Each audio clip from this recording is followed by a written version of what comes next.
Discuss किया था working principle of single phase induction motor, जहाँ हमने पढ़ा था कि किस तरह सिंगल फेज एसी सप्लाई को कनेक्ट करने पर जो आपका जो मैग्नेटिक फील्ड है वो अल्टरनेटिंग या पल्सेटिंग नेचर का आपका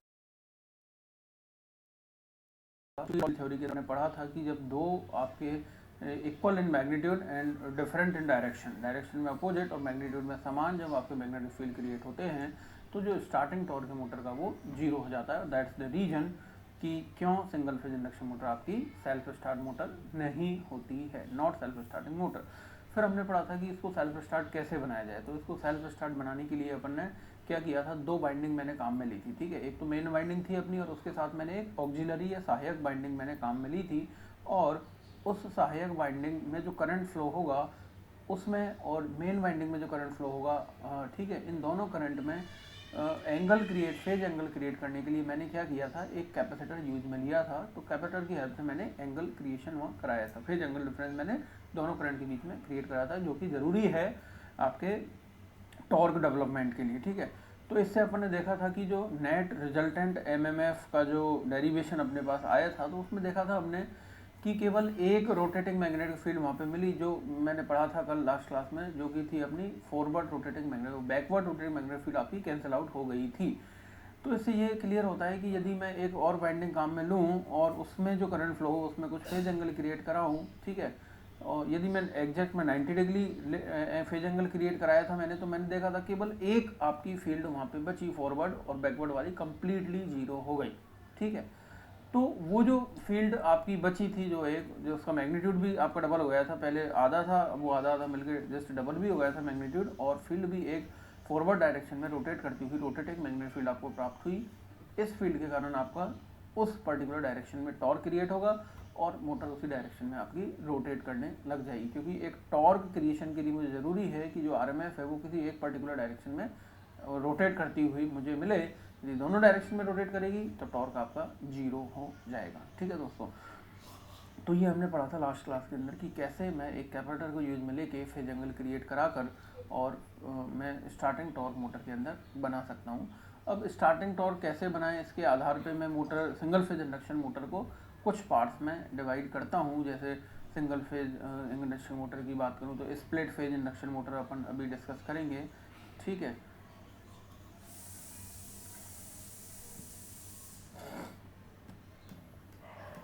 ठीक है, अपन डिस्कस करेंगे split phase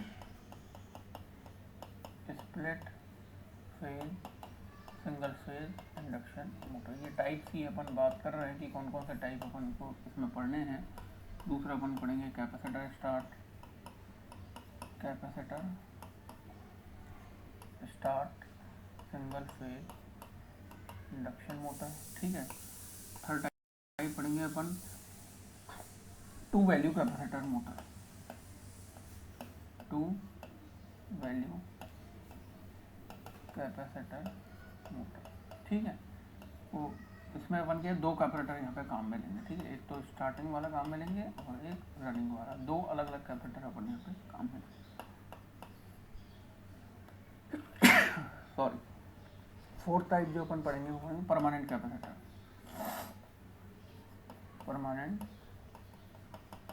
capacitor, single phase, ठीक है। तो ये 3-4 टाइप अपन सिंगल फेज इंडक्शन मोटर के अपन पढ़ेंगे। उसके बाद शेडेड पोल इंडक्शन मोटर भी अपन डिस्कस करेंगे। Shaded pole single phase induction motor, ठीक है। इसके अंदर दो वाइंडिंग काम में नहीं लेंगे अपन शेडेड पोल के अंदर, ठीक है। इसके अंदर एक ही वाइंडिंग होगी, लेकिन इसकी कुछ कंस्ट्रक्शन अलग होगी। जब अपन डिस्कस करेंगे तब पढ़ेंगे अपन कि किस तरह इसकी कंस्ट्रक्शन होती है। ये टाइप अपन को पढ़ने हैं दोस्तों सिंगल फेज इंडक्शन मोटर के, एक एक करके अपन डिस्कस करेंगे। इससे पहले मैं अपन इसका इक्विवेलेंट सर्किट देख लेते हैं कि जो सिंगल फेज इंडक्शन मोटर होती है उसका इक्विवेलेंट सर्किट में किस तरह रिप्रेजेंट कर सकता हूँ। जैसा कि अपने 3 फेज के अंदर डिस्कस किया था, अपने इक्विवेलेंट सर्किट इंडक्शन मोटर का बनाया था। एक स्टेटर साइड का बनाया था और एक रोटर साइड का बनाया। रोटर साइड का जो मैंने बनाया था वो स्टेटर की तरफ मैंने रेफर करके बनाया था, तो वहीं से मैं उठा रहा हूँ, ठीक है। एक सिंगल फेज का इंडक्शन मोटर का जो इक्विवेलेंट सर्किट है वो मैं यहाँ पे रिप्रेजेंट कर रहा हूँ। तो यहाँ आप देख पा रहे होंगे,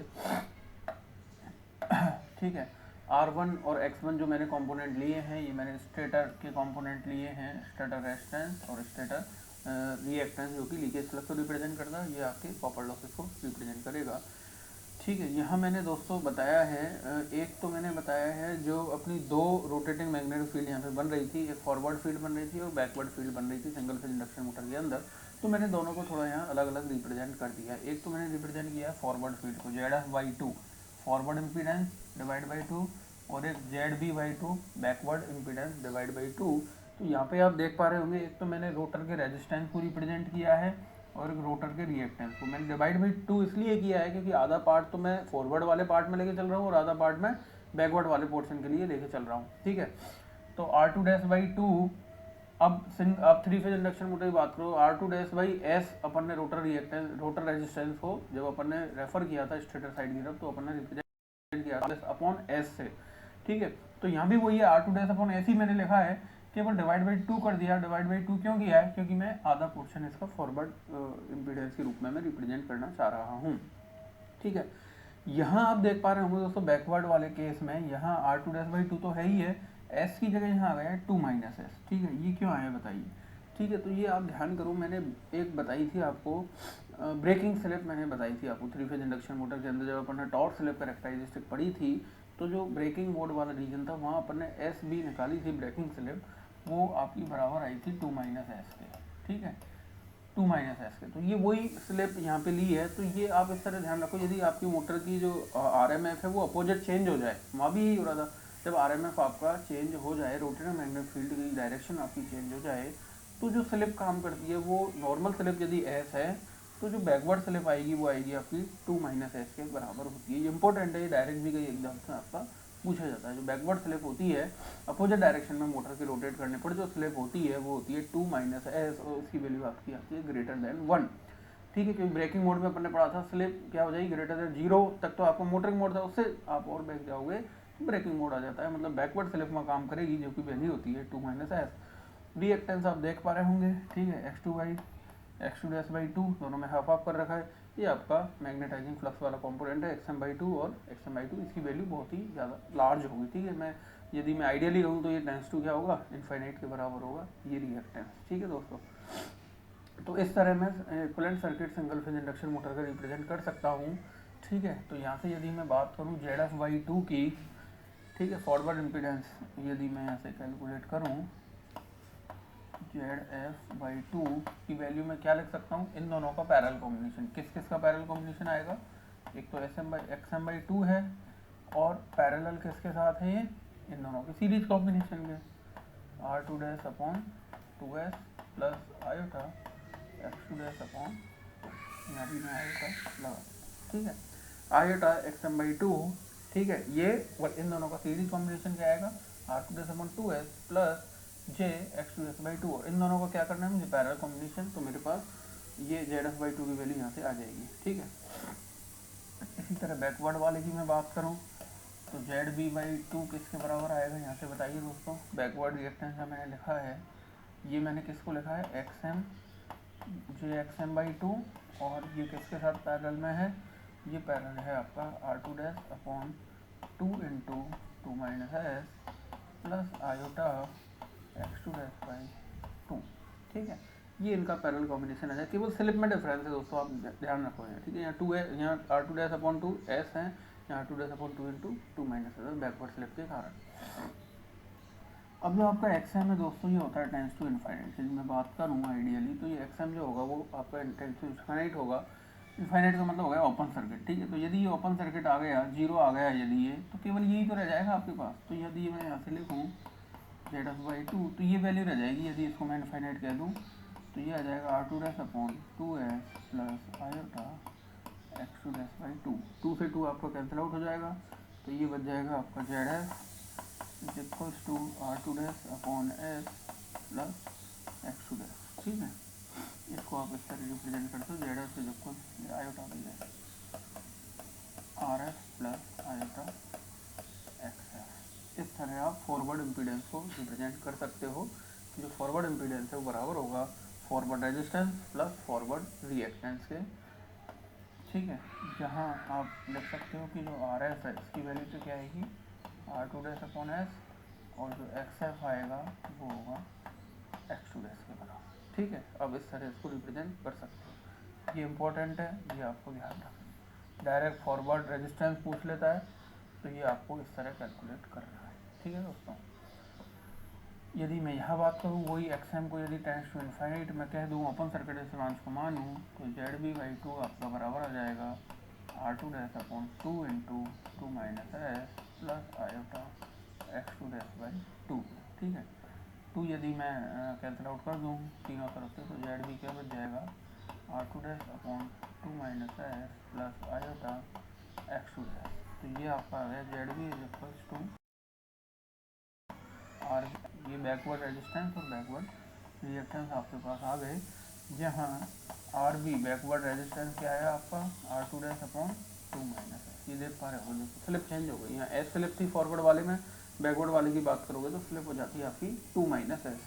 ठीक है, और एक्स भी आपका एक्स टू डैश के बराबर ही आपको प्राप्त होगा। तो ये बैकवर्ड इम्पीडेंस के कॉम्पोनेंट आ जाएंगे आपके, backward resistance and backward reactance. तो फॉरवर्ड और बैकवर्ड रिएक्टेंस तो आपके सेम है, एक्स टू डैश और एक्स टू डैश, लेकिन रेजिस्टेंस में डिफरेंस आ जाएगा, यहाँ R two dash upon S आएगा, या R two dash upon two minus S आपको प्राप्त होगा। ठीक है, ये थोड़ा सा दोस्तों आपको ध्यान रखना है। सिंगल फेज इंडक्शन मोटर के इक्विवेलेंट सर्किट में ये कुछ वैल्यूज आपसे डायरेक्टली पूछी जा सकती हैं कि फॉरवर्ड रेजिस्टेंस क्या होता है और बैकवर्ड रेजिस्टेंस किसके बराबर होता है, क्योंकि आरएमएस जो बन रहा है बैकवर्ड वाला वो जस्ट फॉरवर्ड वाले के अपोजिट डायरेक्शन में बन रहा है, और अपोजिट डायरेक्शन बन रहा है तो मैं उसको एज अ बैकवर्ड या ब्रेकिंग की तरह ट्रीट करूँगा, और वो जो स्लिप आएगी वो ग्रेटर देन 1 होगी, जिसकी वैल्यू आएगी टू माइनस एस, या एस है आपकी नॉर्मल कंडीशन, मतलब फॉरवर्ड डायरेक्शन वाले आरएमएस के कारण जो स्लिप आएगी वो आपकी नॉर्मल एस है, और जो बैकवर्ड वाली आएगी वो टू माइनस एस के बराबर होगी। ठीक है दोस्तों, चलिए अब अपन आगे बढ़ते हैं। ठीक है, टाइप्स की अपन बात कर रहे हैं, types of single phase induction. ठीक है, पहला मैं ले रहा हूँ सबसे पहले। ठीक है, अभी जो मैंने बताया था पहला टाइप में ले रहा हूँ split phase single phase induction motor. ठीक है, split phase single phase induction motor की यदि अपन बात करें तो दोस्तों जैसा कि नाम से ही पता लग रहा है, नाम से क्या पता लग रहा है वाली आएगी वो टू माइनस एस के बराबर होगी। ठीक है दोस्तों, चलिए अब अपन आगे बढ़ते हैं। ठीक है, टाइप्स की अपन बात कर रहे हैं, types of single phase induction. ठीक है, पहला मैं ले रहा हूँ सबसे पहले। ठीक है, अभी जो मैंने बताया था पहला टाइप में ले रहा हूँ split phase single phase induction motor. ठीक है, split phase single phase induction motor की यदि अपन बात करें तो दोस्तों जैसा कि नाम से ही पता लग रहा है, नाम से क्या पता लग रहा है कि इसमें जो फेज में कुछ स्प्लिट अपन कराएंगे। ठीक है, फेज में क्या कराएंगे, कुछ स्प्लिट कराएंगे या कुछ फेज एंगल क्रिएट अपन कराएंगे। ठीक है, या मैं इसको रेजिस्टेंस स्प्लिट फेज भी कह सकता हूँ, इसका नाम क्या कर सकता हूँ, resistance split phase single phase induction motor भी मैं इसको कहता हूँ, क्योंकि रेजिस्टेंस के द्वारा मैं यहाँ स्प्लिट फेज में स्प्लिट क्रिएट करता हूँ। ठीक है, ये थोड़ा सा ध्यान रखना आपको जरूरी है दोस्तों कि सिंगल फेज को सेल्फ स्टार्ट बनाने के लिए अपन दो वाइंडिंग काम में ले रहे हैं। एक तो मेन वाइंडिंग हो गई, या जिसको अपन रनिंग वाइंडिंग भी कह रहे हैं, और दूसरी आपकी ऑक्सिलरी वाइंडिंग है जिसको अपन स्टार्टिंग वाइंडिंग भी कहते हैं। स्टार्टिंग वाइंडिंग क्यों कहते हैं उसको ऑक्सिलरी को, क्योंकि वो एक सहायक वाइंडिंग है, और वो केवल किस पर्पज़ के लिए काम में ले रहे हैं अपन, उसको मोटर को स्टार्ट कराने के लिए। उसके बाद तो मैंने बताया था कि यदि आपका एक बार स्टार्टिंग टॉर्क क्रिएट हो गया किसी पर्टिकुलर डायरेक्शन में, तो वो मोटर फिर उस फील्ड के कारण, चाहे बैकवर्ड हो चाहे फॉरवर्ड हो, जिस भी फील्ड में उसका स्टार्टिंग टॉर्क क्रिएट होगा उस फील्ड के कारण मोटर रोटेट करती रहेगी। लेकिन उसको स्टार्टिंग में मुझे किसी एक डायरेक्शन में उसको एक्सटर्नली या मैं इंटरनली जो भी क्रिएट करना चाहूँ वो मुझे कराना होगा, क्योंकि स्टार्टिंग में दोनों बराबर हैं, और दोनों बराबर हैं तो वो लड़ते रहेंगे और वो आपका रोटर स्टेशनरी रह जाएगा। तो किसी एक को तो ज़्यादा होना पड़ेगा मोटर को स्टार्ट कराने के लिए, या तो फॉरवर्ड वाला ज़्यादा हो जाए या बैकवर्ड ज़्यादा वाला हो जाए, डिपेंडिंग आप किस डायरेक्शन में मोटर को स्टार्ट कराना चाह रहे हैं। तो यहाँ मेरे को सबसे जो इम्पोर्टेंट चीज़ है वो ये है कि जो दो वाइंडिंग अपन काम में ले रहे हैं, मेन वाइंडिंग और ऑक्सिलरी वाइंडिंग, उन दोनों वाइंडिंग में जो करंट आपका आ रहा है, ठीक है, जो करंट है, उन दोनों करंट्स के बीच में फेज एंगल क्रिएट होना चाहिए। क्योंकि फेज एंगल क्रिएट होगा उन दोनों के बीच में, तभी आपका कुछ टॉर्क वहाँ पे क्रिएट होगी। क्योंकि टॉर्क की यदि मैं बात करूँ तो टॉर्क प्रोपोर्शनल होता है आपका main winding current, auxiliary winding current into in दोनों के बीच के एंगल का साइन थीटा, ठीक है। या मैं इस तरह कहूँ आई ए साइन ऑफ अल्फा या थीटा, जो भी आप रिप्रेजेंट करना चाहो। मतलब जो दोनों करंट है, आई ए मेन वाइंडिंग करंट और आई ए ऑक्सिलरी वाइंडिंग करंट, तो इन दोनों करंट के बीच में जो एंगल क्रिएट होगा उसका साइन थीटा। और साइन थीटा में मुझे पता है यदि थीटा की वैल्यू बढ़ेगी, मतलब इन दोनों करंट्स के बीच का एंगल बढ़ेगा, तो आपका साइन थीटा की वैल्यू भी बढ़ेगी और टॉर्क उस साइन थीटा के डायरेक्टली प्रोपोर्शनल आपका होता है। तो ये यहाँ पे ज़रूरी है कि मुझे उन दोनों करंट के बीच में एंगल क्रिएट कराना है मोटर को स्टार्ट कराने के लिए। अब वो एंगल अपन कैसे क्रिएट करा रहे हैं, इस आधार पे अपन ने मोटर को कई भागों में बांट दिया है यहाँ पे, ठीक है। तो पहला जो आपकी मोटर है split phase single phase induction motor है, रेजिस्टेंस स्प्लिट फेज, ठीक है। तो यहाँ जो मैं एंगल क्रिएट कराऊंगा वो कैसे क्रिएट करूँगा, मैं उन दोनों के बीच का जो रेजिस्टेंस है दोनों वाइंडिंग के बीच का, उस रेजिस्टेंस को मैं कुछ चेंज में करूँगा। मतलब एक वाइंडिंग का तो रेजिस्टेंस मैं ज़्यादा रखूँगा और एक वाइंडिंग का कम रखूँगा। मतलब जिस वाइंडिंग का रेजिस्टेंस कम रखा हूँ उसका रिएक्टेंस क्या रखूँगा मैं ज़्यादा, ताकि कुछ एंगल क्रिएट हो जाए, ठीक है। क्योंकि एंगल मुझे पता है रेजिस्टिव के लिए तो जो करंट आएगा वो वोल्टेज के फेज में आता है, और इंडक्टेंस के लिए जो आपका करंट आता है वो आपके वोल्टेज के 90 डिग्री लैग करता है। तो वही कॉन्सेप्ट मैं यहाँ पे काम में लूँगा, ठीक है दोस्तों।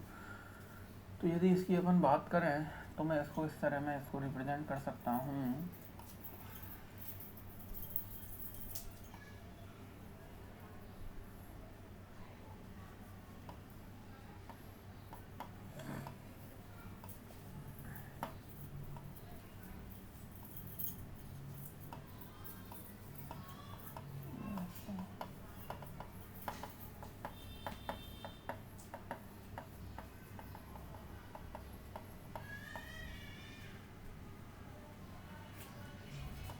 ये एक इसमें दोस्तों सेंट्रीफ्यूगल स्विच होता है, इसको एस से अपन रिप्रेजेंट करते हैं, और यहाँ मैंने कनेक्ट की हुई है single phase AC supply, single phase AC supply से मैंने इसको जोड़ा हुआ है, ठीक है।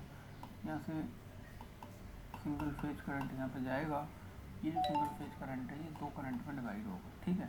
मैंने दो वाइंडिंग यहाँ बनाई है, ये स्टेटर वाइंडिंग की मैं बात कर रहा हूँ दोस्तों। मैं थोड़ा सा बता दूँ कि ये जो दो वाइंडिंग है ये कहाँ पे लगी है, स्टेटर की मैं बात कर रहा हूँ। और जो रोटर होता है इसका वो आपका स्क्वायरल केज रोटर होता है, जैसा कि अपन ने स्क्वायरल केज इंडक्शन मोटर के अंदर पढ़ा था।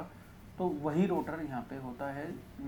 एल्यूमिनियम कॉपर की बार होती हैं जो कि कुछ एंगल पे टिल्ट रहती हैं, और उनके एंड पे वह एंड रिंग द्वारा शॉर्ट सर्किटेड होती है, ताकि शॉर्ट सर्किट पाथ उसका रोटर आपका बन जाए। तो जस्ट सिमिलर होता है थ्री फेज वाले उसी की तरह, ठीक है। स्क्वायरल केस टाइप का रोटर यहाँ पे सिंगल फेज इंडक्शन मोटर के अंदर होगा। कोई एक्सटर्नली कनेक्शन मैं इसको नहीं कर पाऊंगा, क्योंकि एक्सटर्नली करने के लिए मुझे स्लिप रिंग वगैरह की आवश्यकता होगी। तो यहाँ अपन एक्सटर्नली कुछ इससे नहीं जोड़ सकते। रोटर फिक्स्ड कंस्ट्रक्शन का होता है, सिंपल कंस्ट्रक्शन होती है इसकी। और यही कारण है कि जो अपन डोमेस्टिक या घरेलू अपन एप्लीकेशन की बात करें तो सिंगल फेज इंडक्शन मोटर ही ज़्यादा अपन काम में लेते हैं बजाय थ्री फेज इंडक्शन मोटर के कंपैरिजन, क्योंकि सिंपल होती है, सस्ती होती है, चीपर है, और मतलब वर्किंग के हिसाब से भी देखा जाए तो इसकी वर्किंग बजाय थ्री फेज के अच्छी रहती है, ठीक है। तो ये दो वाइंडिंग मैंने काम में ली हैं। ये आपकी है ऑक्सिलरी वाइंडिंग, ऑक्सिलरी या स्टार्टिंग वाइंडिंग, ठीक है दोस्तों। ये आपकी हो गई ऑक्सिलरी वाइंडिंग या स्टार्टिंग वाइंडिंग। और ये जो वाइंडिंग है ये है आपकी मेन वाइंडिंग या रनिंग वाइंडिंग, मेन वाइंडिंग या इसको अपन कहते हैं रनिंग वाइंडिंग। मेन वाइंडिंग क्यों कहा, क्योंकि मेन वाइंडिंग तो यही है, ये ऑक्सिलरी क्योंकि ये सहायक है, ठीक है। ये स्टार्टिंग क्रिएट कराने के लिए लगाई है मैंने, और ये जो वाइंडिंग है ये रनिंग में भी आपकी काम करेगी। इसको स्टार्टिंग से मतलब नहीं है, ये रनिंग में भी आपकी लगी रहेगी, ये परमानेंट लगी रहेगी। ये आप इस वाइंडिंग को मैंने एक सेंट्रीफ्यूगल स्विच यहाँ पे काम में लिया है। सेंट्रीफ्यूगल स्विच का क्या काम होता है यहाँ पे देखिए। जो सेंट्रीफ्यूगल स्विच होता है कि जब आपकी मोटर की जो स्पीड है वो 70 to 80% ऑफ सिंक्रोनस स्पीड है, ठीक है। जब जो रोटर है आपका 70 to 80% ऑफ सिंक्रोनस स्पीड पर पहुंचेगा, क्योंकि मुझे ये तो पता ही है कि इंडक्शन मोटर है तो ये सिंक्रोनस स्पीड पे तो रन करेगी नहीं, ये slightly less than synchronous speed रहेगी। तो जैसे ही सिंक्रोनस स्पीड के 70 या 80% पे ये पहुंचेगी इसका रोटर, तो कुछ इस तरह का अरेंजमेंट इसके अंदर रखते हैं कि ये स्विच जो है अपने जो कॉन्टैक्ट हैं वो अपने आप क्या कर लेता है, इनको ओपन कर लेता है। मतलब मैं कहूँ जब मोटर आपकी 70 to 80% स्पीड अटेंड कर लेगी तो ये स्विच ओपन हो जाएगा, और ये स्विच ओपन होगा तो आपकी जो ऑक्सिलरी वाइंडिंग है वो आपकी सर्किट से हट जाएगी, सर्किट से रिमूव हो जाएगी। तो केवल कौन सी वाइंडिंग रहेगी, केवल मेन वाइंडिंग आपकी सर्किट में रहेगी। आप देख पा रहे होंगे दोस्तों, यदि ये स्विच यहाँ से ओपन हो जाए तो स्विच ओपन होने के बाद तो इस वाइंडिंग का कोई रोल ही नहीं है, क्योंकि जो भी करंट जाएगा सिंगल फेज करंट वो केवल किस में जाएगा, आपका मेन वाइंडिंग में ही जाएगा। इस वाइंडिंग में करंट नहीं जाएगा क्योंकि ये क्या हो जाएगी, ओपन सर्किट हो जाएगी। तो ये ध्यान रखना है, सेंट्रीफ्यूगल स्विच जो है वो 70 से 80% जब सिंक्रोनस स्पीड से 80% स्पीड इसकी पहुंचेगी तब ये अपने कॉन्टैक्ट या अपने जो स्विच कॉन्टैक्ट है उसको ओपन कर लेती है। ओपन करते ही आपकी ये वाइंडिंग सर्किट से हट जाएगी, इसीलिए इसको ऑक्सिलरी या स्टार्टिंग वाइंडिंग अपन कहते हैं, क्योंकि ये इसका रोल केवल स्टार्ट कराने में ही है। ठीक है, इसका रोल केवल मोटर को स्टार्ट कराने में ही होता है। ये आपका स्क्वायरल केज क्या है, रोटर, स्क्वायरल केज रोटर। ठीक है, ये आपका स्क्वायरल केज रोटर होता है। ये आपकी इसको शाफ्ट आप कह सकते हो, ये आपकी क्या है, ये शाफ्ट है। अब देखिए दोस्तों, इस मोटर के अंदर अपन क्या कर रहे हैं। ठीक है, दो वाइंडिंग मैंने काम में लिए। एक तो मैं इनको करंट को रिप्रेजेंट कर दूं, यदि यहाँ पे इस करंट को मैं नाम दे देता हूँ ऑक्सिलरी वाइंडिंग करंट IA, और इसको नाम दे देता हूँ मेन वाइंडिंग करंट IM। ठीक है, IA और IM ये दो करंट हो गए, ये ऑक्सिलरी वाइंडिंग करंट है और ये मेन वाइंडिंग करंट है। तो मैंने बताया था कि जो टॉर्क क्रिएट होता है दोस्तों, जो टॉर्क क्रिएट होगा वो डिपेंड करता है किस पर, IA IM cos of sine alpha, sine alpha पे, इस पर ये डिपेंड करता है। जो टॉर्क बनेगा इसके अंदर वो डिपेंड करता है IA IM sine of alpha पे। मतलब इन दोनों करंट और इनके जो बीच का एंगल है, जहाँ अल्फा क्या है, IA और IM करंट के बीच का एंगल है। तो ये एंगल डिफरेंस मुझे क्रिएट कराना है। ठीक है, ये टॉर्क बनाने के लिए यदि अल्फा 0 है, ये दोनों करंट एक ही फेज में है, तो क्या आपका टॉर्क बनेगा, कोई टॉर्क आपका नहीं बनेगा, टॉर्क 0 हो जाएगा, क्योंकि साइन 0 का मतलब 0। 90 डिग्री है तो इसकी वैल्यू मुझे मैक्सिमम प्राप्त होगी। तो मैं चाहूँगा इन दोनों के बीच का जो एंगल है वो 90 के आसपास पहुँचे। ठीक है, कम भी हो सकता है तब भी टॉर्क बनेगा, लेकिन 90 पे ये मैक्सिमम पोजीशन पे होगा। तो अब ये टॉर्क मैं कैसे बना रहा हूँ दोस्तों, देखो मैं किस तरह मैं बना रहा हूँ। ठीक है, इन दोनों वाइंडिंग के रेजिस्टेंस और रिएक्टेंस में डिफरेंस करके मैं इन दोनों करंट के बीच में एंगल क्रिएट करूँगा। सपोज करो सप्लाई वोल्टेज है आपका V, यहाँ पे सप्लाई वोल्टेज है। अब देखो जो मेन वाइंडिंग है दोस्तों, मैं यदि मेन वाइंडिंग की बात करूँ तो मेन वाइंडिंग का जो रिएक्टेंस है XM से मैं रिप्रेजेंट करूँ, वो ज़्यादा है किससे, मेन वाइंडिंग के रेजिस्टेंस से। ठीक है दोस्तों, समझना, मेन वाइंडिंग का रेजिस्टेंस को मैं RM लिख रहा हूँ, रिएक्टेंस को XM लिख रहा हूँ। तो मेन वाइंडिंग मैंने कैसी ली है, हाईली इंडक्टिव ली है। ठीक है, मेन वाइंडिंग जो है ये क्या है, inductive, highly inductive, highly inductive मैंने काम में ली है। ठीक है, हाईली इंडक्टिव का मतलब इसका इंडक्टेंस ज़्यादा है, रेजिस्टेंस कम है। तो यदि हाईली इंडक्टिव मेन वाइंडिंग है तो जो मेन वाइंडिंग वाला जो करंट आएगा वो कहाँ आएगा, मैं साथ के साथ इसका फेजर भी बनाता जाऊँ, आप समझना दोस्तों थोड़ा सा। सपोज करो ये वोल्टेज है आपका V है। ठीक है, तो जो मेन वाइंडिंग वाला करंट आएगा वो हाईली इंडक्टिव होने के कारण वो इससे 90 डिग्री लैग, 90 डिग्री तो लैग कब करेगा जब प्योर इंडक्टिव होता। अब हाईली इंडक्टिव है तो 90 के आसपास ही रहेगा। तो यदि मैं मेन वाइंडिंग करंट को रिप्रेजेंट करूं तो मैं यहाँ पे इसको रिप्रेजेंट करूँगा कि जो IM आएगा वो आपका कुछ इस एंगल पे आएगा, और इस एंगल को भी मैं नाम दे दूँ θm, मैं इस एंगल को नाम दे देता हूँ। तो जो θm यहाँ से निकलेगा, ठीक है दोस्तों, क्या आएगा बताइए, θm आएगा आपका tan inverse XM upon RM। ठीक है, तो आप यहाँ से देख रहे होंगे कि XM ज़्यादा है, ज़्यादा होने के कारण आपका θm भी क्या है, ज़्यादा है। तो ये डिफरेंस ज़्यादा रहेगा V और IM के बीच में, क्योंकि ये मैंने हाईली इंडक्टिव कॉइल ली है, मेन वाइंडिंग हाईली इंडक्टिव ली है। अब दोस्तों यदि मैं बात करूं किसकी, ऑक्सिलरी वाइंडिंग की, ऑक्सिलरी वाइंडिंग की यदि मैं बात करता हूं तो ऑक्सिलरी वाइंडिंग को मैं इस तरह डिज़ाइन कर रहा हूं दोस्तों, ये जो ऑक्सिलरी वाइंडिंग मैंने ली है जिसमें आईए करंट फ्लो, इसको इस तरह डिज़ाइन कर रहा हूँ मैं कि इसका जो रेजिस्टेंस है वो मैं हाई रख रहा हूँ और इसका रिएक्टेंस है वो मैं कम रख रहा हूँ। मतलब ऑक्सिलरी वाइंडिंग का रेजिस्टेंस मैं ज़्यादा ले रहा हूँ उसके रिएक्टेंस से। तो ऐसा करने से क्या होगा, ये हाईली रेजिस्टिव हो जाएगी, ठीक है, ये क्या होगी, हाईली रेजिस्टिव। ऑक्सिलरी वाइंडिंग का रेजिस्टेंस मैं ज़्यादा रख रहा हूँ तो इसका जो थीटा ए आएगा वो क्या आएगा दोस्तों, tan inverse x a upon r a, यही तो आएगा, बताइए थीटा जो आएगा tan में,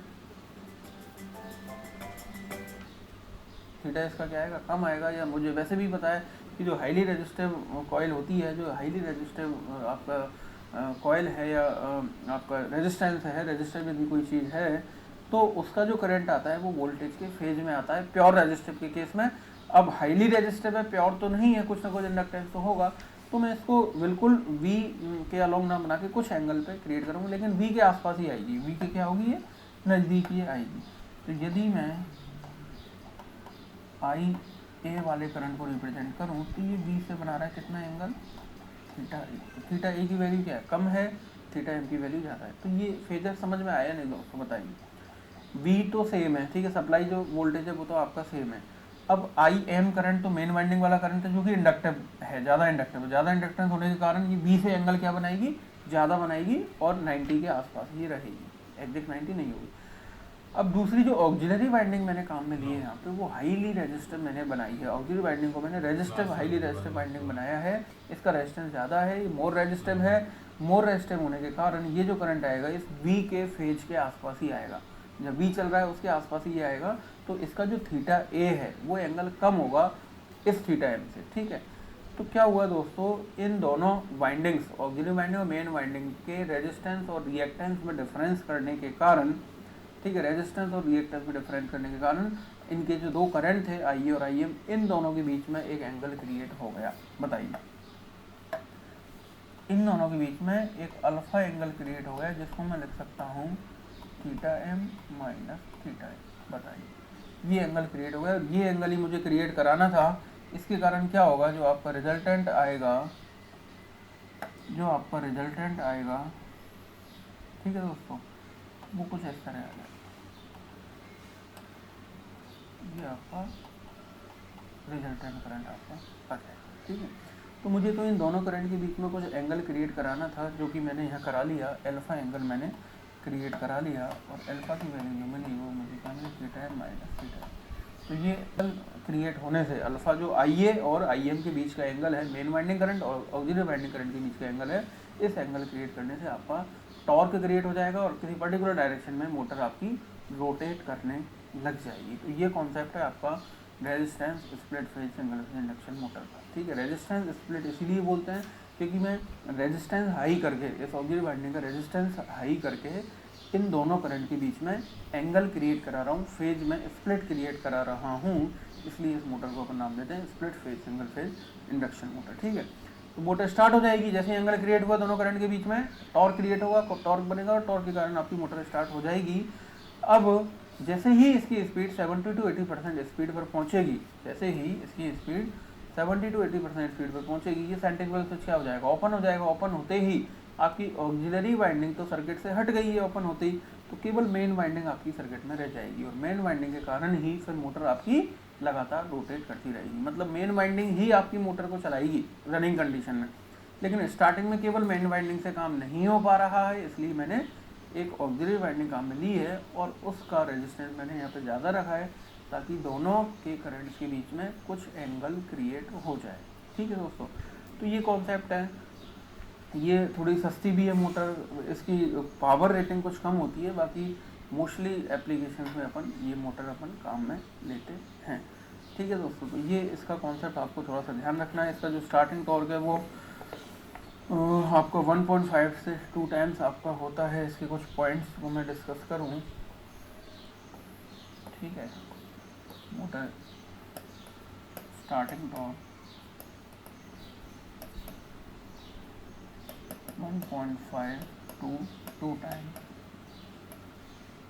of full load torque। ठीक है, स्टार्टिंग टॉर्क इसका 1.5 से 2 टाइम्स होता है फुल लोड टॉर्क का। लो कॉस्ट इसकी होती है और इसकी जो power rating 60 to 250 watt, low cost. ठीक है, लो कॉस्ट होने के कारण most popular motor in market, most popular motor in market. ठीक है, मार्केट में मोस्ट पॉपुलर मोटर होती है ये, क्योंकि इसकी कॉस्ट क्या है, लो। इसकी जो पावर रेटिंग्स हैं वो मैं लिख सकता हूँ 60 वाट टू 250 वाट, लगभग इस रेंज में इसकी पावर रेटिंग्स आपकी आती है। और कहाँ कहाँ मैं इसको काम में लेता हूँ, इसकी एप्लीकेशंस हैं दोस्तों इस मोटर की। इसको मैं काम में ले सकता हूँ इस फैंस में, वॉशिंग मशीन्स में, ऑयल बर्नर्स में। ठीक है, fan, washing machine,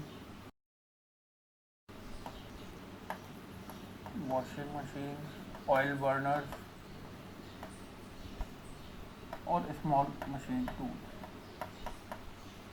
small machine.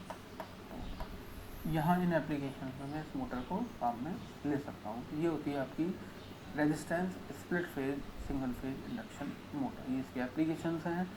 अब इसके यदि टॉर्क के डायग्राम की बात करें दोस्तों अपन, तो इसके टॉर्क के डायग्राम का डायग्राम भी मैं बना सकता हूँ, टॉर्क स्लिप वाला जो डायग्राम था इसका। ठीक है, समझना थोड़ा सा ध्यान से।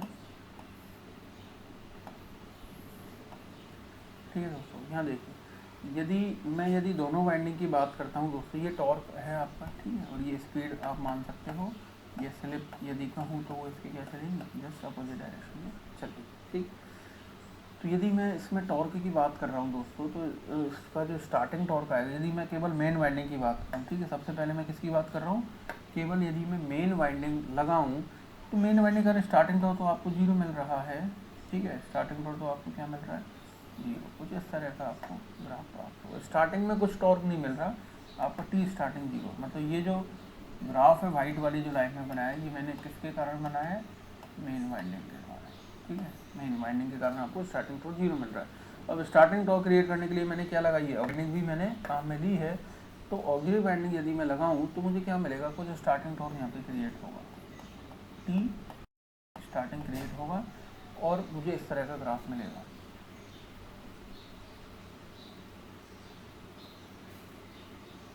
ठीक है, तो ये वाला जो ग्राफ मिल रहा है मुझे, ये किसके कारण मिल रहा है, मेन प्लस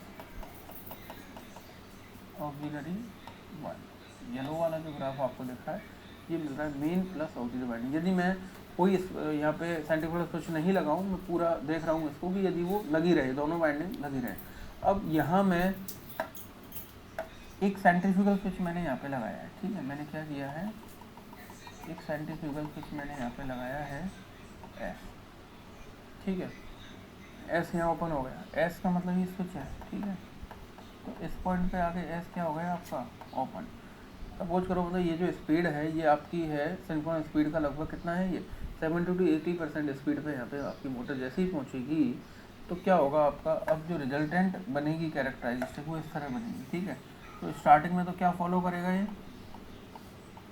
ठीक है, जब तक स्विच आपका ओपन नहीं हुआ है तब तक तो ये जो ग्राफ है ये ऑक्सिलरी प्लस मेन के कारण मोटर रन कर रही है। अब जैसे ही आपका स्विच ओपन हुआ ये केवल मेन वाइंडिंग वाले ग्राफ को फॉलो करेगा। ये मेन वाइंडिंग वाला ग्राफ था, इसको ये फॉलो करेगा। तो ये मुझे रिजल्टेंट कैरेक्टराइस्टिक्स यहाँ पे प्राप्त होगी। तो आप देख पा रहे होंगे कि रनिंग में तो मेन वाइंडिंग का परफॉर्मेंस बेटर है। ठीक है, केवल मेन वाइंडिंग बेटर परफॉर्मेंस दे रही है रनिंग कंडीशन में, और स्टार्टिंग कंडीशन में परफॉर्मेंस किसकी बेटर है, मेन प्लस ऑक्सिलरी की, क्योंकि मुझे कुछ स्टार्टिंग टॉर्क मिल रहा है। तो मैंने स्टार्टिंग में तो मेन प्लस ऑक्सिलरी वाला ग्राफ काम में लिया। ठीक है, और बाद में मैंने स्विच लगा के, सेंट्रीफ्यूगल स्विच लगा के ऑक्सिलरी वाइंडिंग को तो हटा दिया, फिर केवल मेन वाइंडिंग वाले ग्राफ को मैंने काम में लिया। तो इस तरह मैं इसको ऑपरेटिंग कैरेक्टरिस्टिक इसकी बना सकता हूँ कि इस तरह जो आपकी मोटर है वो वर्क करेगी। स्टार्टिंग में तो मैं दोनों वाइंडिंग काम में ले रहा हूँ, दोनों वाइंडिंग का टॉर्क बन रहा है, वो कुछ बन रहा है। लेकिन जैसे ही रनिंग में जा रहा हूँ तो रनिंग में जो मुझे केवल मेन वाइंडिंग से बेटर परफॉर्मेंस मिल रही है तो मैं ऑक्सिलरी को फिर रनिंग में काम में नहीं लूँगा, केवल स्टार्टिंग में ही मैं काम में लेता हूँ। तो इस तरह आप इसकी टॉर्क स्लिप कैरेक्टरिस्टिक बना सकते हैं। ठीक है दोस्तों, आगे बढ़ते हैं अपन। सेकंड जो कैरेक्टरिस्टिक्स है, सेकंड जो मोटर है आपकी सिंगल फेज इंडक्शन मोटर के टाइप्स को अपन डिस्कस कर रहे थे। सेकंड जो मोटर है capacitor start, capacitor start single phase induction. ठीक है, इसका भी जैसा कि नाम से पता लग रहा है दोस्तों आपकी कैपेसिटर स्टार्ट। कैपेसिटर स्टार्ट का मतलब है कि यहाँ मैं एक कैपेसिटर काम में लूँगा जो केवल किस काम में आएगा, स्टार्टिंग पर्पज के काम में आएगा, मतलब स्टार्ट कराने के लिए काम में आएगा, बाद में उसका कोई योगदान नहीं होगा। ठीक है, तो इसको यदि मैं रिप्रेजेंट करूँ, ये आपकी ऑक्सिलरी वाइंडिंग थी और आपने यहाँ पे कैपेसिटर लगा दिया, ये हो गया।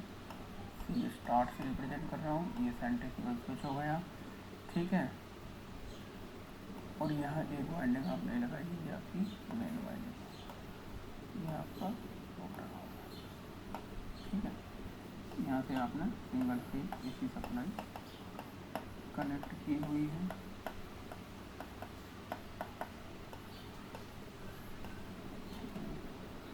ये आपने सिंगल फेज एसी सप्लाई यहाँ पे जोड़ी हुई है। ये आपका रोटर हो गया, यहाँ पे मैंने एक सी स्टार्ट यहाँ पे लगाया है।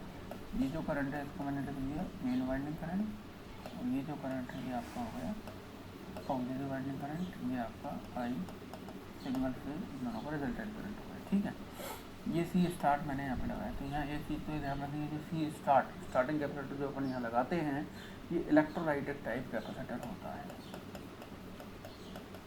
इलेक्ट्रो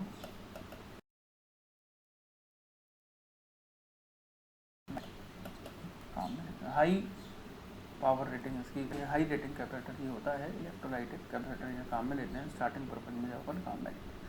सेंट्रीफ्यूगल स्विच मैंने यहाँ पे लगाया है, वही जो पहले लगाया था,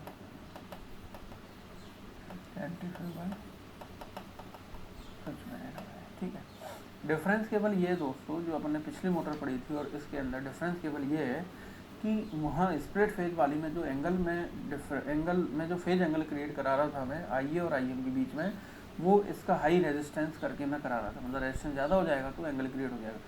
यहाँ भी मैं इन दोनों करंट्स के बीच में फेज एंगल क्रिएट कराऊंगा, लेकिन यहाँ जो फेज एंगल क्रिएट होगा वो किसके कारण कराएंगे अपन, एक कैपेसिटर के कारण लगाएंगे। क्योंकि कैपेसिटर के लिए मुझे पता है कि जो करंट होता है वो वोल्टेज से 90 डिग्री लीड करता है। कैपेसिटिव करंट जो होता है वो वोल्टेज से 90 डिग्री लीड करता है। तो उस लीडिंग वाले प्रॉपर्टीज को अपन काम में लेंगे और एंगल में कुछ डिफरेंस अपन क्रिएट कराएंगे। तो इससे क्या होगा, आपका जो रिजल्टेंट करंट आएगा इन दोनों का वो किस एंगल पे आएगा और उसके कारण क्या होगा, आपका स्टार्टिंग टॉर्क आपका क्रिएट हो जाएगा। ठीक है, तो इसकी यदि फेज एंगल की मैं बात करूँ, ठीक है, दूसरी चीज़ ये बता दूँ मैं कि जैसे ही मोटर स्टार्ट हो जाएगी, ठीक है, एंगल क्रिएट करा दिया कैपेसिटर के द्वारा, कुछ एंगल क्रिएट हो गया, टॉर्क क्रिएट हो गया, स्टार्ट हो गई मोटर। स्टार्ट होने के 70 to 80% स्पीड पे जैसे ही ये पहुंचेगी, 70 to 80% किसका, सिंक्रोनस स्पीड का। और सिंक्रोनस स्पीड कैसे निकलेगी आपकी, NS = 120 F/P। ठीक है, F जो है वो आपकी सप्लाई फ्रिक्वेंसी जो आपने सप्लाई दे रखी है, तो इसकी स्पीड 70 to 80%। इस स्पीड पर जैसे ही आपकी मोटर पहुंचेगी, इस स्पीड का 70 to 80% स्पीड, तो ये सेंट्रीफ्यूगल स्विच अपने कॉन्टैक्ट को ओपन कर लेगा। ठीक है, ओपन करते ही आपका फिर ये सर्किट से हट गया है। ठीक है, ऑक्सिलरी वाइंडिंग हट गई और सी स्टार्ट भी आपका सर्किट से हट गया। मतलब इसका जो योगदान रहेगा वो केवल स्टार्टिंग में ही रहेगा। कैपेसिटर स्टार्ट का जो है केवल स्टार्टिंग में ही रहेगा, रनिंग में ये कोई काम में नहीं आएगा क्योंकि रनिंग में तो हटा दिया अपन ने। इसीलिए इस मोटर को अपन कहते हैं capacitor start single phase induction motor. ठीक है, अब यहाँ जो स्टार्टिंग टॉर्क होता है वो भी क्या होता है, इसका सबसे ज़्यादा होता है, मतलब जो स्टार्टिंग टॉर्क है वो हाईएस्ट होता है। मैं यही इसके हेडिंग में ही लिख देता हूँ, हाईएस्ट स्टार्टिंग टॉर्क। ठीक है, मैं सिंगल फेज मोटर्स की बात करूँ तो हाईएस्ट स्टार्टिंग टॉर्क जो है वो capacitor start single phase induction motor का होता है। क्यों, क्योंकि यहाँ पे आपका जो एंगल है वो कैपेसिटिव करंट वो आने से जो एंगल है करंट के बीच में वो अच्छा खासा क्रिएट होता है। ठीक है, ज़्यादा एंगल, क्योंकि टॉर्क जो है वो साइन अल्फा पर डिपेंड कर रहा है, और अल्फा क्या है आपका, एंगल डिफरेंस है दोनों के बीच का। तो इसकी यदि मैं बात करूँ, सपोज करो ये आपका वोल्टेज है। ठीक है, जो सप्लाई वोल्टेज मैंने दे रखा है V है। अब आप इन दोनों करंट्स को रिप्रेजेंट करना चाहो तो ये मैं मान लेता हूँ ये आपका मेन वाइंडिंग करंट है IM, ठीक है, और जो IA आएगा वो क्या हो जाएगा, वोल्टेज से लीड कर जाएगा उस कैपेसिटर के कारण, ठीक, ये आपका आ गया IA, ठीक है, वोल्टेज से क्या कर गया, लीड कर गया, और मेन वाइंडिंग करंट है वो तो नीचे ही था। तो यदि इन दोनों के रिजल्टेंट की यदि मैं बात करूँगा, ठीक है, तो मुझे यहाँ कहीं इसका रिजल्टेंट मुझे प्राप्त होगा, ठीक है, ये आ गया आपका आई रिजल्टेंट का, ठीक है।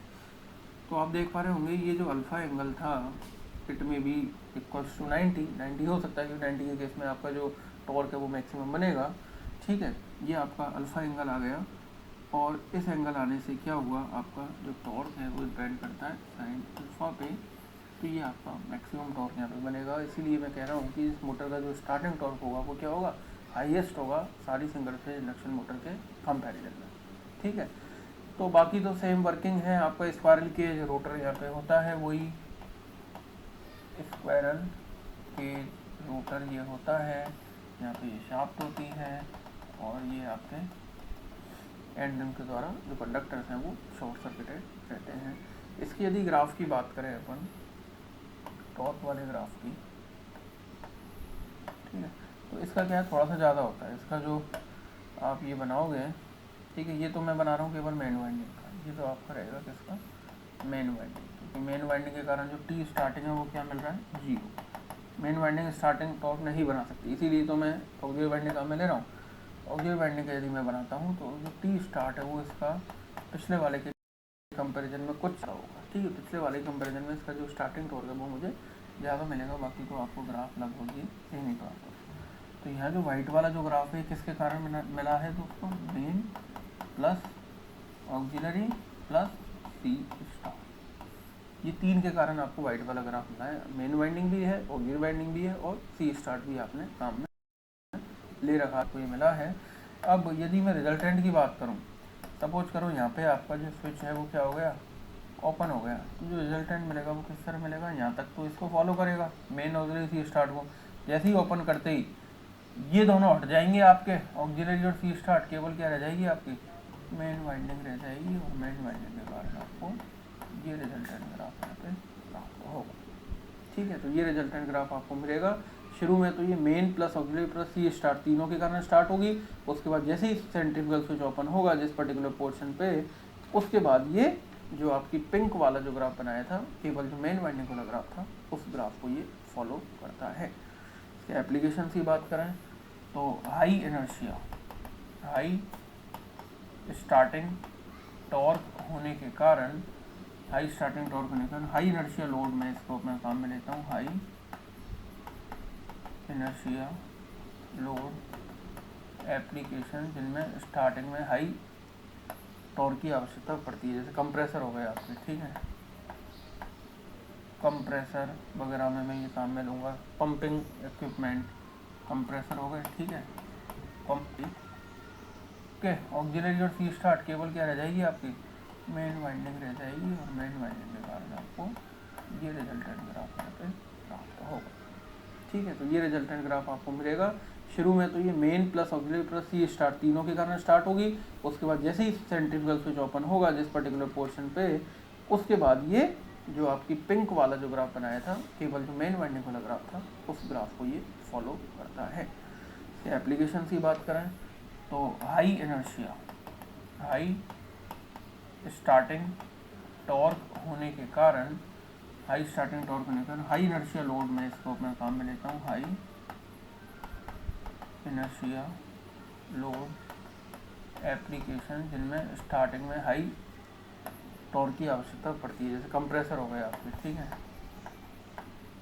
कंप्रेसर वगैरह में मैं ये काम में लूँगा, पंपिंग इक्विपमेंट कंप्रेसर हो गए, ठीक है, पंपिंग इक्विपमेंट में मैं इसको काम में लूँगा, ठीक है, कंप्रेसर हो गया, पंपिंग इक्विपमेंट काम में लूँगा इसको, large fan, large fan, large fan etcetera, ठीक है। तो हाई स्टार्टिंग टॉर्क होने के कारण जो हाई इनर्शिया लोड एप्लीकेशन होंगी जिनमें स्टार्टिंग में मुझे हाई टॉर्क की आवश्यकता पड़ रही है, उन एप्लीकेशन में मैं कैपेसिटर स्टार्ट मोटर को काम में लेता हूँ। तो कंप्रेसर हो गए आपके एसी वगैरह के जो कंप्रेसर होते हैं, ठीक है, पंपिंग इक्विपमेंट हो गए जहाँ मुझे पंप के द्वारा वाटर एयर वगैरह को मुझे पंप करना पड़ता है, और लार्ज फैन जो बड़े पंखे होते हैं उनके अंदर अपन capacitor start single phase induction motor अपन काम में लेते हैं। ठीक है दोस्तों, आप एक बार फिर से इसको देख सकते हो, ये आपकी है capacitor start single phase induction. नाम से ही पता लग रहा है कि जो कैपेसिटर स्टार्ट काम में लेंगे वो केवल स्टार्टिंग पर्पज में काम में आएगा। जैसे मोटर की स्पीड 70 to 80% स्पीड का पहुंचेगी, सेंट्रीफ्यूगल स्विच क्या कर देगा, ओपन कर देगा ऑक्सिलरी को और सी स्टार्ट को। तो रनिंग में केवल मेन वाइंडिंग काम में आएगी। तो इस ग्राफ से भी आप देख पा रहे होंगे कि जो रनिंग में जहाँ स्विच ओपन हो गया उसके बाद ये मेन वाइंडिंग वाले ग्राफ को ही फॉलो करेगी। ठीक है, तो इस तरह मैंने एंगल क्रिएट कराया यहाँ पे किसके द्वारा, एक कैपेसिटर के द्वारा मैंने एंगल क्रिएट कराया। थर्ड अपन चलते हैं, अगली जो मोटर है आपकी, ठीक है दोस्तों, टू वैल्यू कैपेसिटर मोटर की यदि अपन बात करें, two value capacitor motor,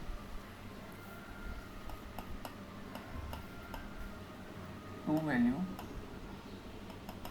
capacitor motor, ठीक है। ये दो कैपेसिटर अपन काम में लेते हैं, एक तो सी स्टार्ट और एक सी रन। रनिंग के लिए एक अलग से अपन कैपेसिटर यहाँ पे लगाते हैं। ठीक है दोस्तों, तो इस मोटर की बात करें टू वैल्यू कैपेसिटर मोटर की, तो यहाँ क्या होगा,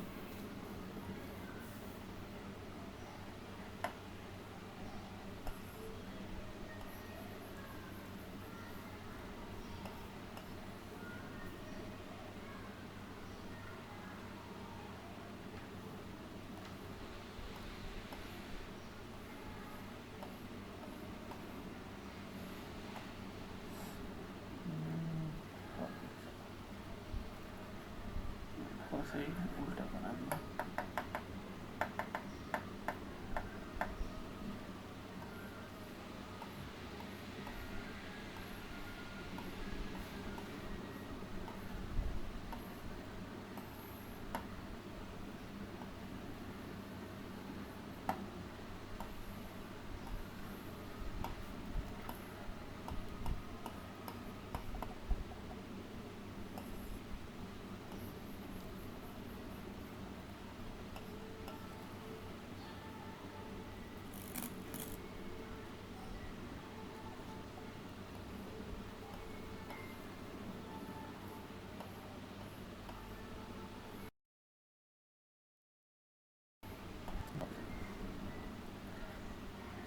सही उल्टा बना दिया।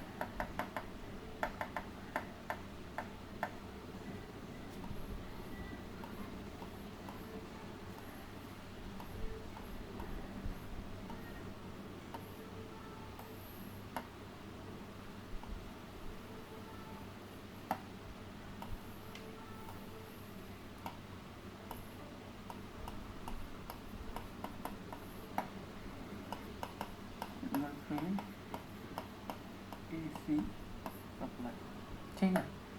अब देखिए दोस्तों, ये तो आपकी होगी मेन वाइंडिंग, इसमें जो करंट जाएगा वो मैं लिख रहा हूँ आई है। ये ऑक्सिलरी वाइंडिंग, इसमें जो करंट जाएगा वो आई है। ये आपका आई सिंगल फेज हो गया, सिंगल फेज करंट यहाँ पे आएगा। ये आपका स्क्वायर केज रोटर हो गया। यहाँ दो कैपेसिटर काम में ले रहे हैं दोस्तों, अपन देख रहे होंगे आपके, एक तो है सी रन, एक है सी स्टार, ठीक है।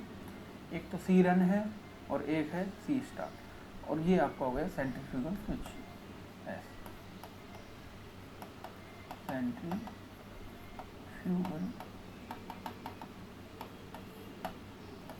जो कि 70 to 80% और NS पे क्या कर लेगा, अपने स्पीड कॉन्टैक्ट को हटा लेगा। तो यहाँ डिफरेंस क्या है दोस्तों, बाकी सब कुछ सेम है, केवल छोटा सा डिफरेंस हुआ। यहाँ मैंने दो कैपेसिटर काम में लिए हैं। दो कैपेसिटर काम में देखो, आप एक तो देख रहे होंगे सी स्टार्ट, जिसके साथ मैंने एक सेंट्रीफ्यूगल स्विच लगाया हुआ है। मतलब जैसे ही 70 to 80% मोटर की पहुँचेगी, ये सी स्टार्ट अपना काम कर चुका होगा, मतलब मोटर को स्टार्ट करा चुका होगा, और ये ओपन होते ही सी स्टार्ट आपका सर्किट से हट जाएगा, रिमूव हो जाएगा। तो जब ये रिमूव हो जाएगा तो देख पा रहे होंगे आप, सर्किट में आपकी ऑक्सिलरी वाइंडिंग नहीं हटी इस बार, आपकी ऑक्सिलरी वाइंडिंग अभी भी सर्किट में ही है, ठीक है। और जो सी रन वाला जो कैपेसिटर, ये भी आपका सर्किट में ही रहा। मतलब ये जो कैपेसिटर है जो स्मॉल वैल्यू का है, पेपर टाइप कैपेसिटर ये होता है, इसको मैंने सर्किट में परमानेंटली यहाँ पे रखा है और ऑक्सिलरी वाइंडिंग भी आपकी सर्किट में रही। केवल सी स्टार्ट आपका रनिंग कंडीशन में हट जाएगा। अब मैं ये बता दूं कि जो सी रन जो होता है, ये सी रन ये होता है paper type capacitor, small value low power rating, low rating, small value और लो रेटिंग। और जो सी स्टार्ट है ये होता है इलेक्ट्रोलाइटिक, अभी मैंने बताया था इलेक्ट्रोलाइटिक कैपेसिटर ये होता है, ठीक है। और ये हाई वैल्यू का होता है, शॉर्ट टाइम रेटिंग इसकी होती है, ठीक है। तो शॉर्ट टाइम रेटिंग भी तो चाहिए मुझे इसकी। ये सी स्टार्ट वाला है जो इलेक्ट्रोलाइटिक कैपेसिटर, ये केवल स्टार्टिंग में ही चाहिए, ये मुझे रनिंग कंडीशन, ठीक है। तो यहाँ मैंने एक 2 वैल्यू कैपेसिटर काम में ली है, जो मैंने 2 अलग अलग कैपेसिटर यहाँ पे लगा दिए हैं। तो ये दोनों ऐसा क्यों कर रहे हैं अपन, केवल ये डिफरेंस मुझे समझना है, ऐसा अपन क्यों कर रहे हैं। मैं ये भी तो कर सकता था कि एक सी स्टार्ट ही इसको रहने देता और साइंटिफिक स्विच यदि नहीं लगाता, मैं सी स्टार्ट ही रखता है यहाँ, ठीक है। तो वैसा करने से क्या होता है, आपका जो सी स्टार्ट है वो रनिंग कंडीशन में बेटर परफॉर्मेंस नहीं दे पाता है और इट इज़ कॉस्टली, ठीक है। ये मुझे कॉस्टली पड़ता कि मैं रनिंग में भी इसी कैपेसिटर को लगा के रखूँ। तो मैंने रनिंग के लिए क्या किया, एक अलग से कैपेसिटर मैंने लगा दिया। अब जो रनिंग वाला कैपेसिटर है ये क्या करेगा, ठीक है, ये पावर फैक्टर को इम्प्रूव करता रहेगा। इसका क्या काम है सी रनिंग वाले का, इम्प्रूव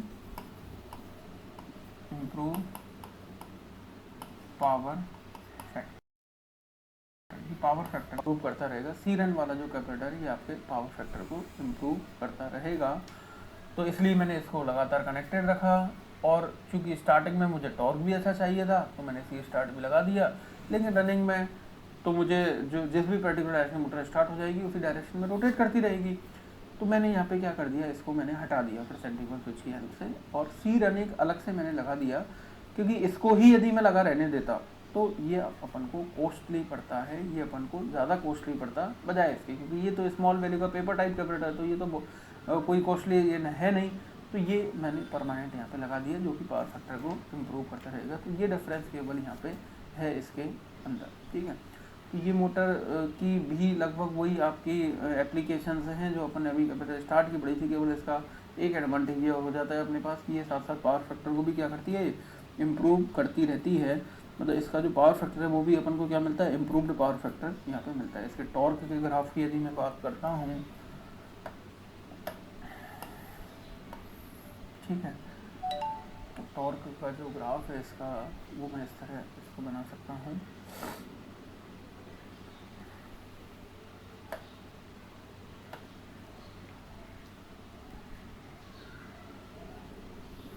यदि केवल मैं मेन की बात करता हूँ तो मुझे ये मिलेगा, और यदि मैं सभी की बात करता हूँ तो मुझे ये मिलेगा। मतलब ये वाला जो ग्राफ है तो मुझे किसके कारण मिल रहा है, मैन प्लस ऑक्सिलरी प्लस सी स्टार्ट प्लस सी रन, चारों के कारण मुझे ये टॉर्क मिल रहा है। अब जैसे ही ये कुछ उस पर पहुँचेगा तो मैं इस ग्राफ को अलग ही बना रहा हूँ अब, क्योंकि अब केवल मेन वाइंडिंग नहीं रहेगी रनिंग में आपकी क्या रहेगी, मेन रहेगी, ऑक्सिलरी रहेगी, और स्टार्टिंग में तो ये इसको फॉलो करेगा, ठीक है। अब जहाँ कहीं आप एस को क्या कर दोगे, ओपन, ये फिर आपका कुछ बढ़ेगा और फिर उसको फॉलो करता है, ठीक है। तो ये पिंक पे नहीं आएगा, पिंक वाले ग्राफ को फॉलो नहीं करेगा, पिंक तो केवल मेन का है। और ये जो ग्राफ है ये केवल किसका रहा, मेन प्लस ऑक्सिलरी प्लस सी रन, क्योंकि रनिंग में ये तीनों काम में आ रहे हैं ना दोस्तों, बताइए दोस्तों यहाँ, क्योंकि रनिंग में केवल यही तो हट रहा है, सी स्टार्ट, मेन है, ऑक्सिलरी है और सी रन है, ये तीनों तो आपके रनिंग में भी हैं। स्टार्टिंग में चारों हैं, स्टार्टिंग में तो मैंने चारों वाला ग्राफ ले लिया, और रनिंग में मैंने अलग से एक ग्राफ बना दिया जो फॉलो कर रहा है, जो रिप्रेजेंट कर रहा है मेन प्लस ऑक्सिलरी प्लस सी रन को। ये बीच में मैंने बनाया है पिंक और येलो के बीच में जो मैंने ब्लू वाला जो ग्राफ बनाया है ये आपका रिप्रेजेंट करेगा मेन, ऑक्सिलरी और सी रन को। तो इस तरह आप इसका ग्राफ ये बना सकते हैं, ठीक है। नेक्स्ट अगले मोटर की अपन बात करें दोस्तों, तो वो है आपकी permanent capacitor motor.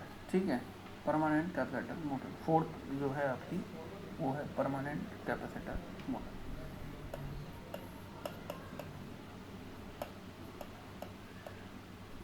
Permanent capacitor motor, तो यहाँ एक परमानेंटली एक सीरन, जैसे अपन ने सीरन लगाया था वो अपन यहाँ पे एक लगा देंगे और वो परमानेंटली आपका कनेक्टेड रहेगा।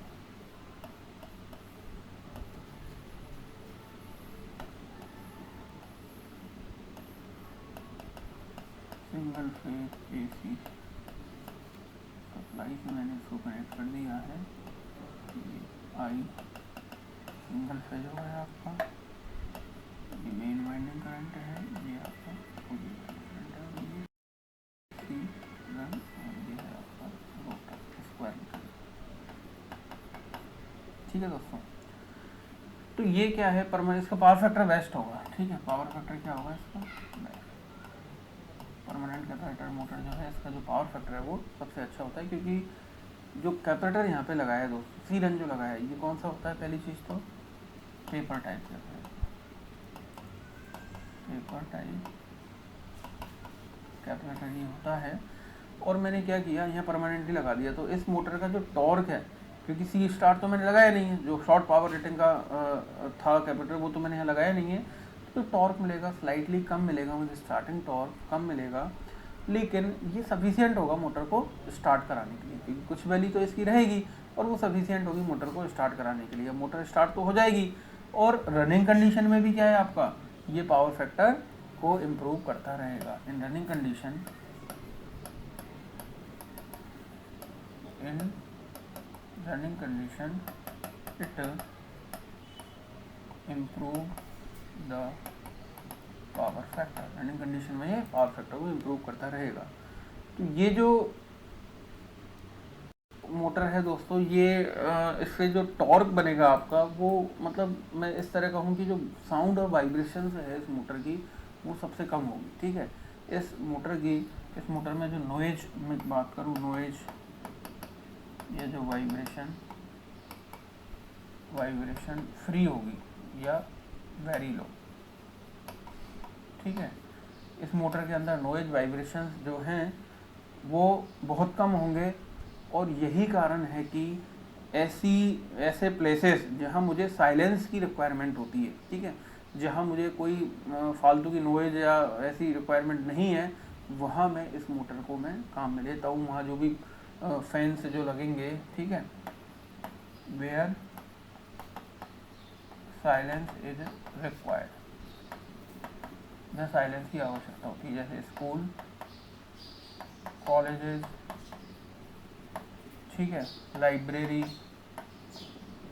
इन प्लेसेस पे जो क्या लगेंगे, फैन, ब्लोअर, ठीक है, फैन लगेंगे या ब्लोअर लगेंगे, या जो भी मैं बात करूँ, ठीक है, आप पे और मैं इसके एप्लीकेशंस बताऊँ आपको। ठीक है,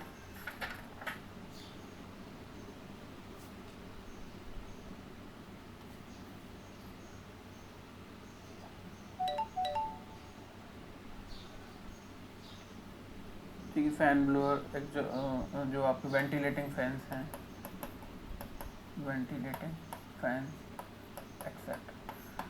तो कांस्टेंट टॉर्क होने के कारण इसका जो टॉर्क रहेगा वो क्या रहेगा, कांस्टेंट टॉर्क। टॉर्क में वेरिएशन नहीं आएगा, क्योंकि और इसके अंदर नो सेंट्रीफ्यूगल स्विच, ये क्वेश्चन पूछा गया है दोस्तों को कि जो सिंगल फेज की जो ये 3-4 मोटर हैं, इनमें ऐसी कौन सी मोटर है जिसमें सेंट्रीफ्यूगल स्विच काम में नहीं आता है। तो आप देख पा रहे होंगे इस मोटर के अंदर मैंने कोई भी सेंट्रीफ्यूगल स्विच काम में नहीं लिया है। तो एक तो ये आपका ऑब्जेक्टिव क्वेश्चन तैयार हो गया कि परमानेंट जो कैपेसिटर मोटर है उसमें कोई सेंट्रीफ्यूगल स्विच नहीं होता है, मतलब 70-80% पे आके यहाँ पे कोई भी सर्किट आपका क्लोज नहीं होगा। आपकी मेन वाइंडिंग, ऑक्सिलरी वाइंडिंग और ये परमानेंट कैपेसिटर जो है सीरन जिसको मैं कह रहा हूँ, ये आपका लगातार कनेक्टेड रहेगा। ठीक है, इससे क्या होगा, आपका टॉर्क जो है, जो एंगल जो बनेगा, ठीक है, दोनों करंट के बीच में जो एंगल बनेगा वो फिक्स रहेगा, और एंगल फिक्स रहने से फ़ायदा क्या होगा, आपका कांस्टेंट टॉर्क ऑपरेशन आपको यहाँ मिलेगा। ठीक है, जैसे सेंट्रीफ्यूगल स्विच ओपन होते ही वहाँ कुछ एंगल डिफरेंस में कुछ डिफरेंस आ रहा था, वो यहाँ पे नहीं होगा। और कांस्टेंट टॉर्क होने के कारण ये मोटर नॉइज़ वाइब्रेशन फ्री होगी, कोई नॉइज़ वाइब्रेशन नहीं होंगे। और इसी कारण इस मोटर को वहाँ उन एप्लीकेशंस में प्रयुक्त होने वाले फ़ैन, ब्लोअर और वेंटिलेटिंग फैंस में काम में लेता हूँ जहाँ साइलेंस की रिक्वायरमेंट होती है, जैसे स्कूल, कॉलेज, लाइब्रेरी। अपन यदि अपने घरों या डोमेस्टिक घरों की अपन बात करें तो यहाँ भी जो सीलिंग फ़ैन होता है वो कौन सा होता है, परमानेंट कैपेसिटर वाला आपका सीलिंग फ़ैन अपन काम में लेते हैं। उसमें जो मोटर होती है वो परमानेंट कैपेसिटर वाली मोटर होती है, क्योंकि वहाँ आपने देखा होगा कोई सेंट्रीफ्यूगल स्विच नहीं होता, आपका जो कैपेसिटर है वो रनिंग में भी काम में आता है। स्टार्टिंग में तो काम में आता ही है, रनिंग कंडीशन में भी वो पावर फैक्टर को क्या करता रहता है, इम्प्रूव करता रहता है। ठीक है, तो डोमेस्टिक घरों में भी अपन जो पंखे काम में लेते हैं, सीलिंग फैन जो होते हैं, उनमें परमानेंट कैपेसिटर मोटर अपन काम में लेते हैं जिसके अंदर कोई सेंट्रीफ्यूगल स्विच नहीं होता है। ठीक है दोस्तों, तो ये आपके कुछ एप्लीकेशंस हुए इस मोटर के। ठीक है, तो ये अपन ने देखा कि किस तरह ये मोटर आपकी वर्क करती हैं। अब इसके बाद जो नेक्स्ट है अपनी शेडेड पोल इंडक्शन मोटर। ठीक है, नेक्स्ट 5वीं जो है शेडेड पोल इंडक्शन मोटर, ये अपन अब नेक्स्ट अगली क्लास में डिस्कस करेंगे।